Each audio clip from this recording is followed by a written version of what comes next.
Good afternoon, everybody. On this Hump Day, Wednesday, February 5th, 2025, I've got all of your news for your rush hour ride home. On today's episode of The Rush, we're going to discuss a Bachelor Valentine's gift idea. Maybe you're out there, you haven't gotten your significant other something yet. Well, The Bachelor's here to help you. Also, Chapel Roan getting called out by a nail company for asking for free labor after she took a sort of a stand about wanting rights within the record industry. I'll actually be defending Chapel, so stick around for that. Also, Blake Lively sued again. This isn't a repeat episode. She sued again by a PR executive. I'll get into that. And Don Lemon agrees with Justin Baldoni's suing of the New York Times. Also, a thought on Diet Coke, especially Diet Coke that comes from McDonald's. And also, we'll give updates on the Gaza situation, as there are a ton of new developments to what could turn into a war in the Middle East, or also a money grab and a multi-decade big dig scenario if we let it. And I'm going to share the disgusting and quite repulsive take from Jesse Waters making light of a sad, sad situation. I got all those stories and so much more. It's all coming up next on The Rush. All right, they always say the news is meant to scare you, but this is kind of terrifying. A 6-foot block of ice falls from the sky. Tonight, the FAA is now investigating mysterious 6-foot chunk of ice falling from the sky, slamming into a home in Palm Coast, Florida, north of Daytona Beach. The ice smashing through the metal roof of the home. Pieces of ice also found in the street. No one inside the home at the time was hurt. Authorities believe it likely fell from a plane. Why would a plane need 6 feet of ice? Every time I'm on a flight, I get a Diet Coke and they give me like one ice cube, which ends up melting, and then I've just got a watered down Diet. Like, who's got all of this ice on the planes? Speaking of Diet Cokes, and again, we're going to get into some heavier topics. We're just setting the deck. You just got home from work. Let's just relax a little bit. Here's a conversation about the Diet Cokes they serve at McDonald's. Nobody does a Diet Coke better than McDonald's. True. Do you want to get into this? Oh, I'll get into it. I will get into it, yes. You're not going to learn what a psycho I am. I love McDonald's Diet Coke so much. But if you get it in their drive-thru, their machines now, they run all of the soda through one thing. One little, what is that, a sprig or whatever? Something, yeah. And so their Diet Coke doesn't taste like Diet Coke when you go through the drive-thru. If you go into the store, and again, I'm an absolute psychopath. Wow. The Diet Coke is a million times better. There it is. There it is, folks. Don't ever say, I didn't give you the news you need for your day today. You gotta walk into the McDonald's. Now, is it gonna be slippery because someone spilt the fry-o-lator machine? Probably. But when it comes to that good, juicy, carbonated Diet C, you gotta go inside. Although, by the way, who does the worst Diet Coke? It has to be Taco Bell. They do Pepsi, which is also the worst. But either way, I would never accept a Pepsi sponsorship. Prove me wrong. Pepsi, reach out to me. I am turning you down. I cannot put my name in front of a subpar product. Although I will say the Pepsi version of Coke Zero, it's okay. It's okay. It's got to be cold. It's got to be ice cold for it to be tolerable. Tolerable?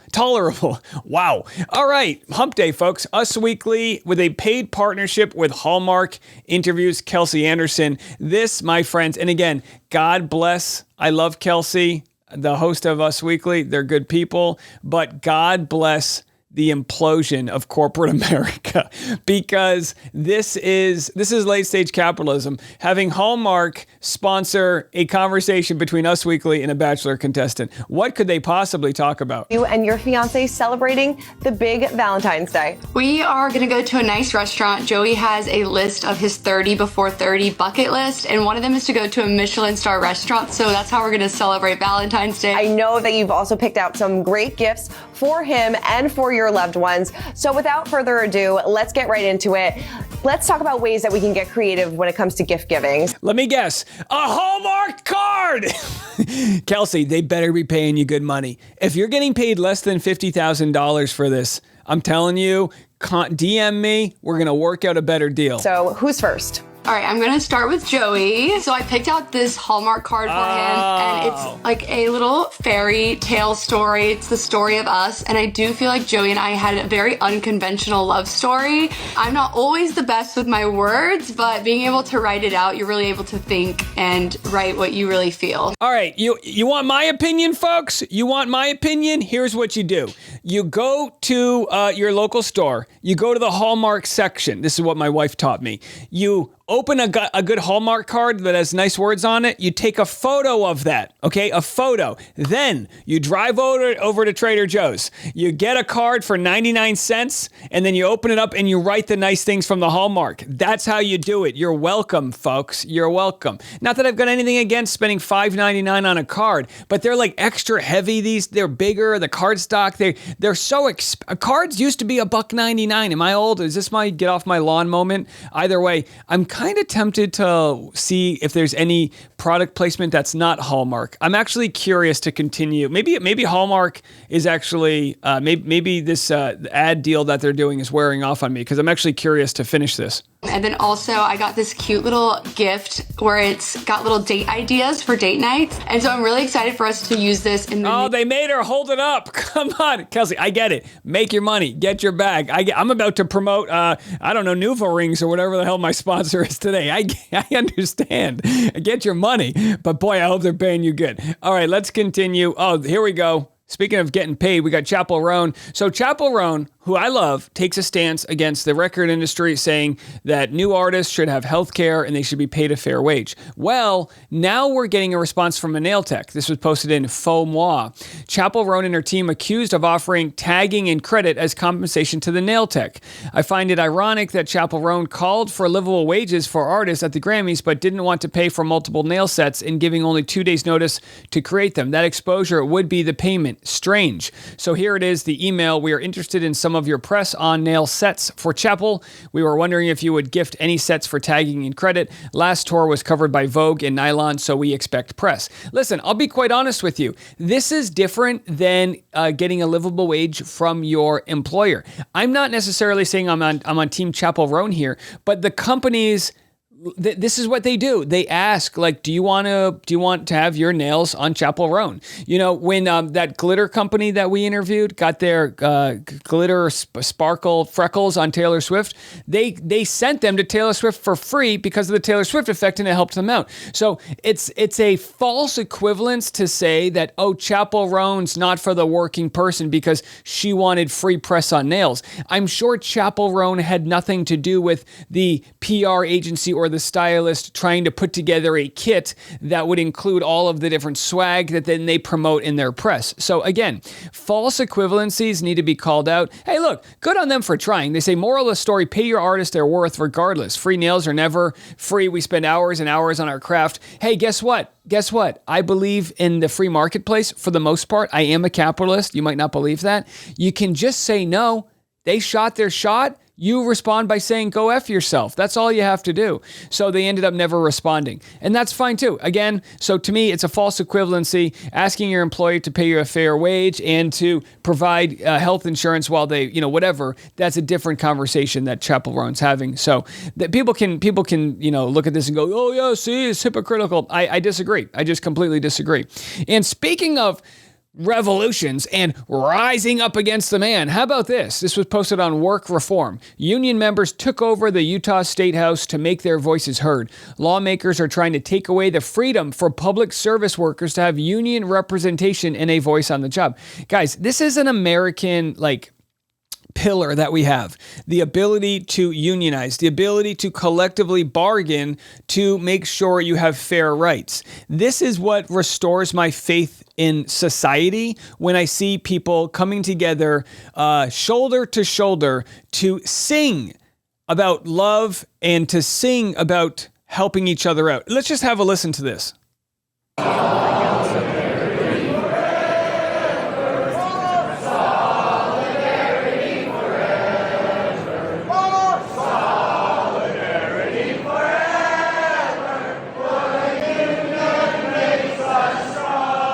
Solidarity forever, because unions make us strong.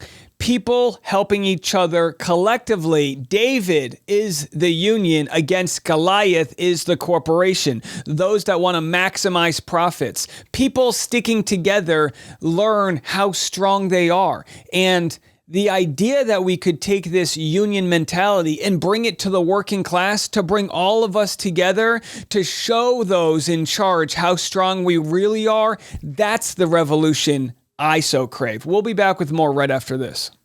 All right, we get it. There's an insatiable thirst for Blake Lively content. That's the union you guys want. We're unionizing against exposing this story here.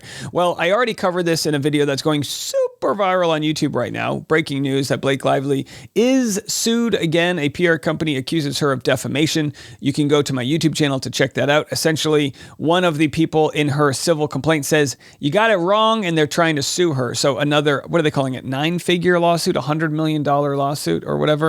6, 7, 8, 9. Yeah, something like that. Either way, big money on the line. But what's interesting here is Don Lemon. He's finally not working for somebody else. He's not with CNN. He's not with Twitter. Remember he was going to work for Twitter really quick, X, and then he interviewed Elon Musk too hard and he rescinded the offer. Oh, yeah. What balls on Elon Musk? Either way, here's Don Lemon discussing Justin Baldoni suing the New York Times. He calls it the right move. Let's have a listen. Baldoni, this has been, I mean, the new year is off to a crazy start. So a lot of people are saying, okay, this could be the end of Justin Baldoni, or this could also be the end of the way people do business with Blake. You know, people are clearly choosing sides. Okay, let me say this. As someone who's an East Coast person, I was not paying attention to this story. Well, until I got to California. Until I saw Dave Neal on YouTube. Until I got to LA, and everybody's talking about it. So I think it's, you know, they say no publicity is bad publicity, or all publicity is good publicity. I don't think in this case it's that.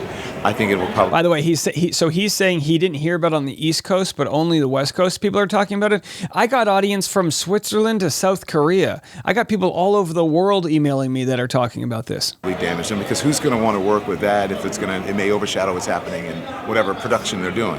But for me, the interest is now they're suing the New York Times, which is a legitimate news organization, and for defamation and all of that. I have long thought, and people aren't going to like this, I'm sure, that we should revisit New York Times versus Sullivan. I believe that it gives, especially in this new media time, it gives people too much. Where there are no editorial constraints or standards, it gives people too much protection on the press. Now, by all means, I'm going to let him finish. I do think it's ridiculous that our president has sued multiple newspapers, and they have essentially acquiesced. They've settled the suits, donated money to him, which I see that as a shakedown. But from the private sector, like if a newspaper gets it wrong, there should be more. You know, maybe it's not a multi-million-dollar defamation lawsuit, but there should be some compensation for when they get a story wrong, right? Too much leeway in writing whatever they want about someone who's a public figure, whether it's true or not, because they know that the standards are so high that you can never sue. And they know that for if anyone who has any sort of public platform, the moment they respond to something that's even a lie, they give that more energy and that much more fire. So usually people just shut up and they don't say anything, even if it's not true. And I think, you know, hey, Prince Harry and Meghan Markle, go. I would love to be able to do that with some of the organizations that are. I agree. And I know not everyone's on Team Harry with this, but, Prince Harry, he lost his mother due to crazy paparazzi following her and, of course, died in a tragic crash. And he decided to take a stand against, was it Rupert Murdoch? I can't remember which news organization. And he won. So good on him. I'm all for it. Things about me that aren't true. So that's where my interest lies in that story. I want to see how it plays out for the New York Times and journalism. So you're saying that they were maybe wrong? I don't know if they were wrong or not. But maybe it was too far. Yeah, Yes, but I think that maybe it was too far to know what was written. But I think people should be careful about what they're writing, and it has to be true and 100% true. And if not, I think people who do have public platforms, who are celebrities, should be able to take legal action. And I don't think the standard should be so high if someone printed a lie.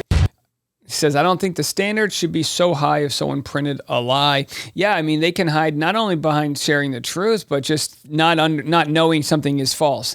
And with the New York Times, Blake Lively, they only gave, Justin Baldoni 10 hours to respond. Not that it would have made a difference, but it really goes to show what their motivation was. And then when you go on the New York Times website, everything's behind a paywall. So it's so clear that because we live in this sort of paywall world that news organizations have to sensationalize to the point that they can get somebody to click and actually open up their wallet to pay for something. You know, the Washington Post was talking about how they've lost so much business. I think our channel gets more views than some of those major media platforms, and it's no surprise. We're open. You can come watch us. You can check out an advertisement. You can join behind the paywall, patreon.com/Dave Neal, but you don't have to. I'm here for you guys. And look, I'm going to get takes wrong, right? I'm not going to get everything right, but I'm going to try my best. And you can appreciate that I am not working for anybody. I'm working for me trying to get it right. And when it comes to the next story, I don't have all the answers, but I know what's going on is super wrong. That being what's happening in Gaza.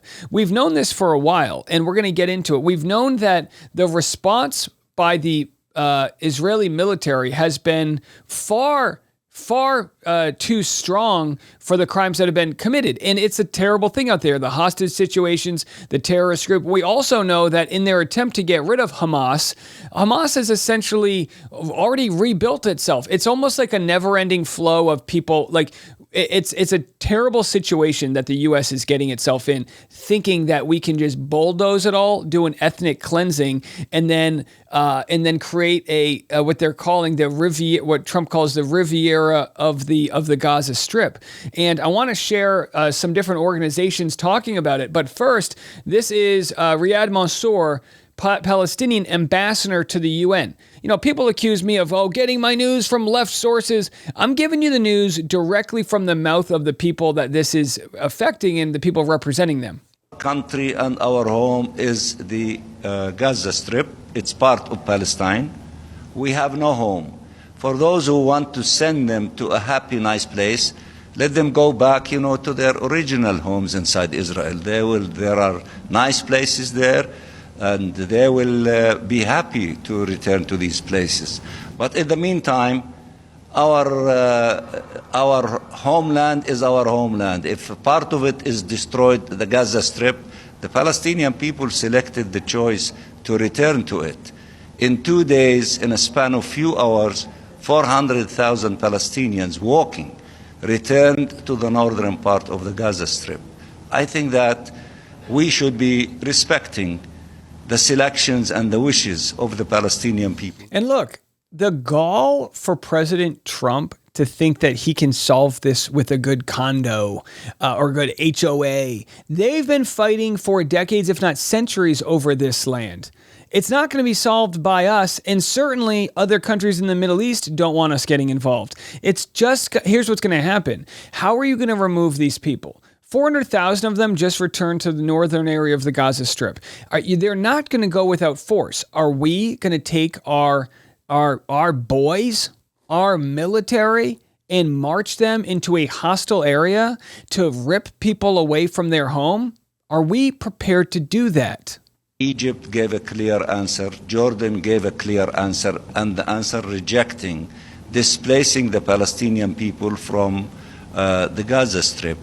And also the 6 ministers from Saudi Arabia, from Egypt, from Jordan, from Qatar, from United Arab Emirates and Palestine issued a statement just 2 days ago, not accepting and rejecting any notion of displacement of Palestinians of outside the Gaza Strip. Now, what's so interesting to me is there's been a lot of people that have said where their red line is supporting Trump, and they say, well, as long as he doesn't get us into any new wars.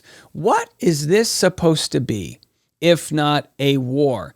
Us, as Americans, inserting ourselves into and by the way, obviously, we've already, to some degree, been complicit, and this isn't just about Trump. Biden also has been complicit in letting what some are calling a genocide go down. This is the most disgusting clip I'm going to share with you, and it's Jesse Waters making a mockery of this humanitarian crisis. I'll have that for you next. the beauty of being able to make long form content is that we aren't going to allow anyone to mischaracterize what we're saying. The attacks that happened on Israel's soil were so devastating and heartbreaking. And Hamas really seems like they're from like the pits of hell. This terrorist organization is as brutal as anything I've ever seen. The Palestinian people are not that. And the lack of mercy and grace that we're seeing play out in our own country, to me, is one of the most despicable things I've ever witnessed. Here's Jesse Waters, I guess, telling some jokes about what we're going to call the Gaza Strip. I'm sorry, this is so far out of line. Baby, you can't even imagine the visuals that are coming out of this area. Families ripped apart, unable to get medical care, living in such fear. These are innocent human beings. For fuck's sake. The MAGA Strip. The MAGA in the Mediterranean. The Palestinian Riviera. Sounds nice. I don't know if you've seen the news, but Trump's taking over Gaza. Could be a state. Could have an American state before a Palestinian state. Things move fast around here. There's going to be condos, high-rises, Trump Tower. First, they got to clear it out. I'm not sure I'm ready to invest, but what do the Palestinians want? Well, we're going to send Johnny to find out. So tune in Jesse Waters Prime Time if Johnny makes me mad. What is he laughing about? The illness I feel in seeing this, it feels irreparable. The comment sections deliver. Jesse Waters is a disgrace. Do Hawaii and Carolinas. Vile. This is really, really exploiting and showing people's true colors. Here's AOC talking about this plan that has existed for a while. He has previewed this for some time now. Jared Kushner and Donald Trump have kind of floated this for some time. We have known that this is Trump's plan for the Gaza Strip. It is horrific. It is the definition of ethnic cleansing. It is part of the culmination of what I view to be genocide of the Palestinian people. And this is genuinely one of the most horrific humanitarian catastrophes that we've seen in modern history. Do you think that your party did enough during the election cycle to warn that this was something Trump could potentially do? Well, as we know, this issue was incredibly divisive. This was not, I think this issue was very divisive, not just on a Republican or Democratic level. I think it was generationally divisive. So yeah, the issue becomes any major warnings of what Trump might do. People say, oh no, it's just hardball. He's just saying things.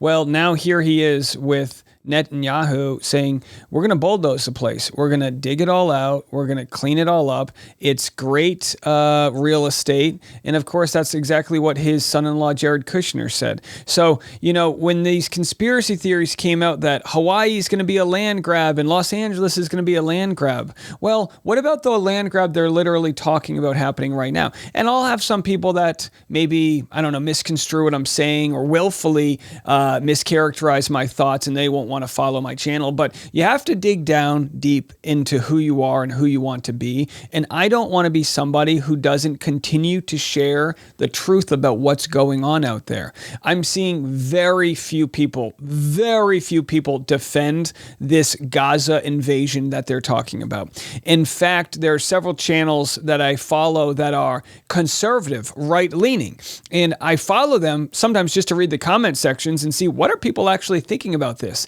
And I'm telling you this right now, it is the biggest loser that has ever been proposed by Trump.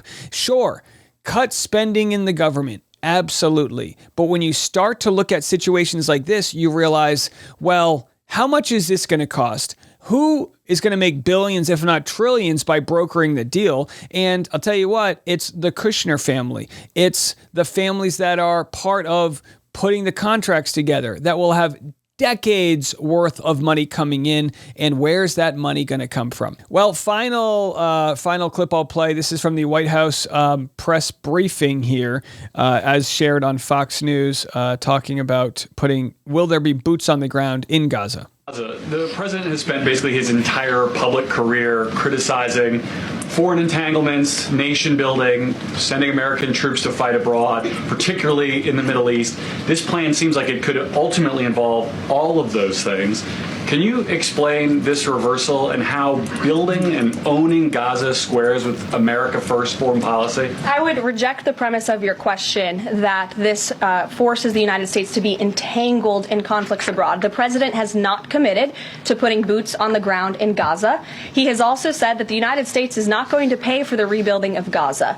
His administration is going to work with our partners in the region to reconstruct this region. And let me just take a step back here, because this is an out-of-the-box idea. That's who President Trump is. That's why the American people elected him. And his goal is lasting peace in the Middle East for all people in the region.